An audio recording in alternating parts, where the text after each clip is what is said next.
What's up, beautiful people? Today we're taking a step back and taking a look at my last video. If you didn't see that video, go ahead and check out the link above to find out some more. That was my first time using silicone and it went really well. But to get the most out of the experience, I compiled a list of things that I learned or struggled with during this process, as well as a couple of inputs that I got throughout the process from people who know a lot more than I do. Let me know if you like this kind of video by hitting the like button, and let's just get started.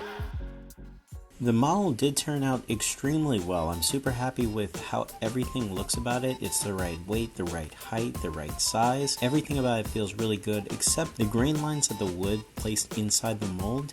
It wasn't the texture we were looking for, and I had issues getting them out. The side on the right that you see here is not squared to the rest of the piece, so that is going to cause some serious issues, and I can't sand that much concrete off of this piece every single time. With those two major considerations, I came to the realization that I needed to make another mold, and not just another mold, a completely different model this time. It's been a while, and I've learned a few more things about silicone from my first experience. Since shooting the first iteration, I've made 2 iterations of the same mold to solidify the basics of silicone molding. Since this was such a simple shape, it was really easy to go through the fail, make, fail process. So here's my lessons learned. Since making the model out of wood did not work extremely well, I realized that there must be more considerations whenever looking at the model. Since the silicone takes the exact texture, size, and everything about the model to heart, I needed to be more precise with the material that I selected, as well as the surface finish, and making sure it was exactly what I was looking for in an end piece. For the next 2 iterations, I used clay as the model since it was a lot easier to mold, a lot simpler to cut, and a lot easier to make iterations of. The main characteristics that I was looking for in clay is getting that smooth surface finish that I wasn't able to get with the wood, no matter how much sanding I was doing to it. Using modeling clay, I was able to get the exact surface finish I was looking for, which is a nice, smooth concrete surface finish that feels good to the touch. A lot of the major notes that I learned is related to the mold box itself. The first thing I learned the hard way is you need to secure the model to the bottom of the box before setting up the walls. This allows you to confirm all the dimensions before gluing down each of the walls.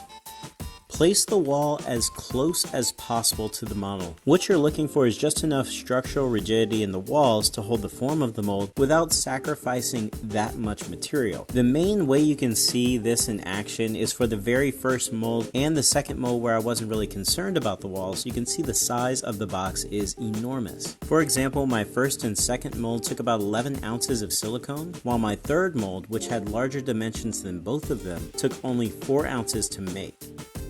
In the construction of the actual mold box, overlapping the walls makes the construction and demolding process easier. Make the walls purposefully longer than the base just to be able to get the best effect.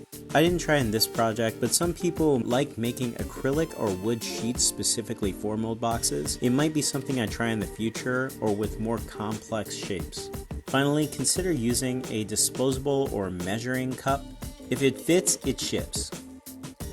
Pouring the silicone on all of the molds went extremely well in this case. For all 3, I used the same techniques of mixing the silicone, scraping the sides and bottom to make sure I get nice consistency and a consistent color, pouring from high above in order to remove some of the air bubbles before it hits the actual mold surface, and targeting the lowest point in the model for this simple shape. Using these techniques, I only saw air bubbles on the bottom surface of all the molds where they were supposed to come up anyway. Measure the volume that you're going to be working with. On the second pour, I mixed way too much silicone.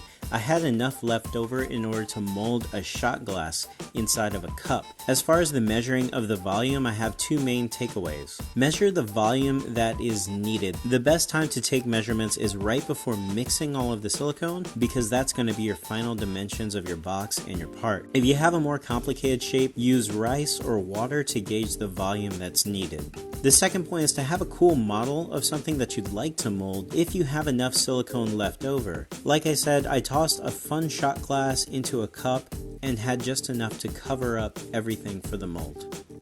It's not ideal to waste silicone on unneeded things, so make sure that you have that second model available and you really take some time to make sure your mold box is the right dimensions for what you need.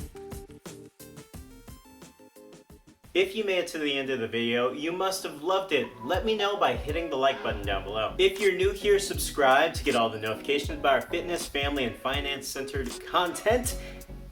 Thank you so much for watching. Bye.